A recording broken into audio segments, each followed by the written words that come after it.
What's going on, guys, and welcome back to the channel. In today's video, I'm going to be doing a bike check on my Cinelli Mash Parallax, and I'm going to tell you all about this bike. Now, I've actually had this bike for a few years now, but I haven't ridden it all too much. As you guys can see, it looks pretty mint, pretty brand new, pretty scuff-free. And the reason for that is because this is actually my first bike, not just my first, fixed gear, but my first any bike. I haven't had a road bike before this. I haven't had any bike. I actually had one bike in college, but I only had that for a few months. But besides that, this is my first bike. And for those of you that already know what this bike is about, you know that this is a very aggressive bike. It's quite difficult to ride if you're not used to riding fixed gear or bikes in general. So I haven't ridden all too much, but I promised myself that this year I would try to ride this bike a little bit more. This is a super nice bike. It deserves to be ridden, and I'm going to do my best to ride it a little bit more. If you guys want to see more bike content, let me know. I know some of you guys have caught this bike on the back of some of my videos and have mentioned it. So let me know what you guys think and what you want to see in terms of bike content moving forward. So let's start off with the frame set right here. This is the Cinelli Mash Parallax.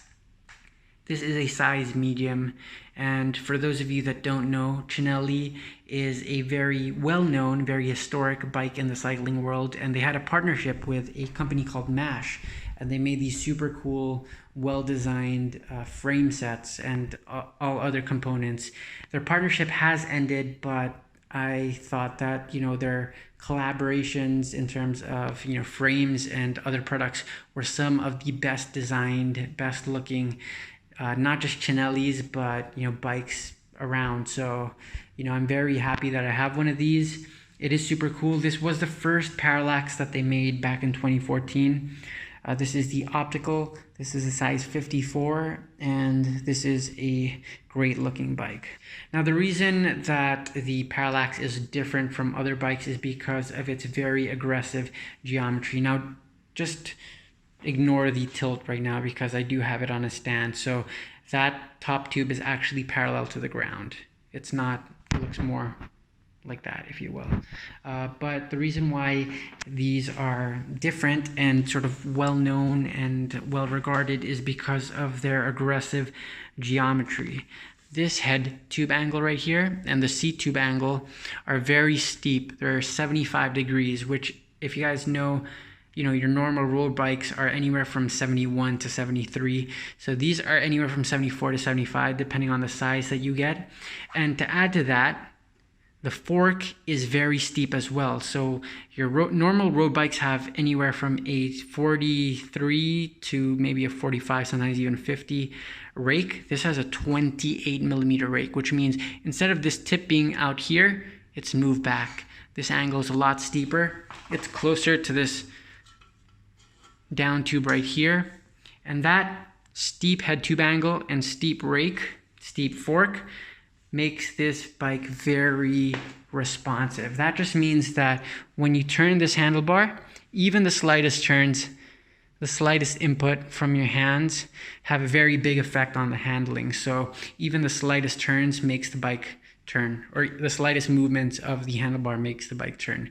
That is a good thing for things like crit racing and things like that, which was what this bike was for. With riding on the street, it can be very helpful if you have sort of a faster paced road environment, but I live in Manila and the traffic is a little bit slower, so you typically ride a little bit slower, and that steeper head tube angle and fork can be a little bit scary because of this. This is the toe overlap.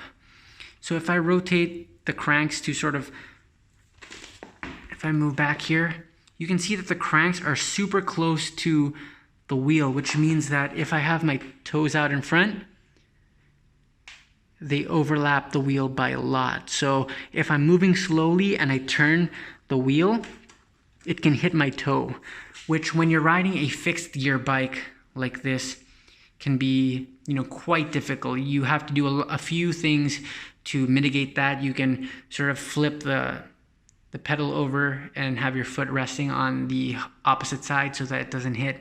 You can do all sorts of other things which, skilled riders can do, but I'm not at that level yet, which makes this bike a little bit scarier. But again, I do want to ride this bike this year and really learn this bike and get good at it, which is why I'm showing it to you guys today. This is sort of the beginning of a journey of my progression.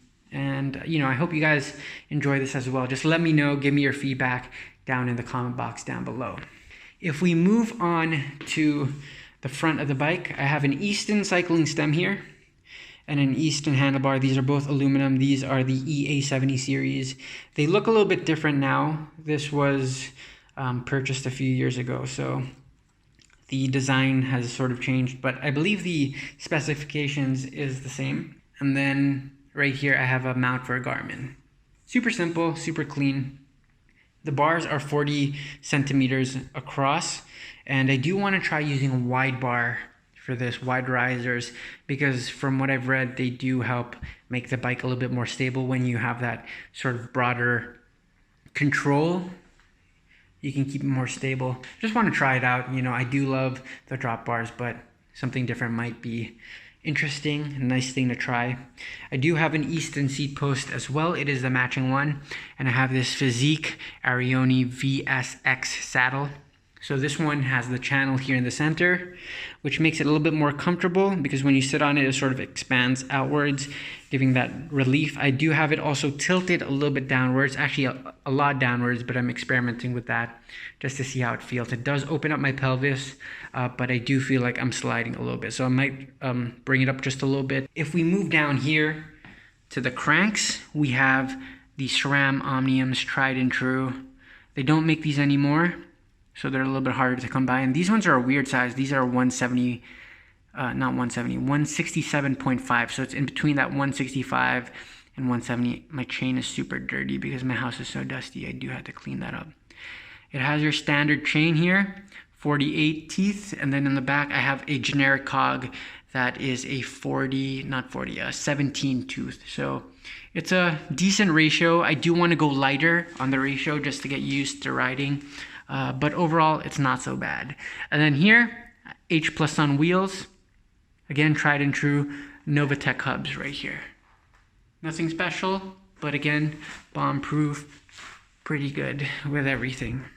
So that's pretty much it. That is the bike. Oh yeah, by the way, the pedals are generic pedals that I got from my indoor cycling bike. I did have my look pedals on there, but I'm trying these flat pedals just to see how they feel because of, you know, the traffic situations where I do need to clip and unclip or shift my foot around to get more comfortable and be able to adjust.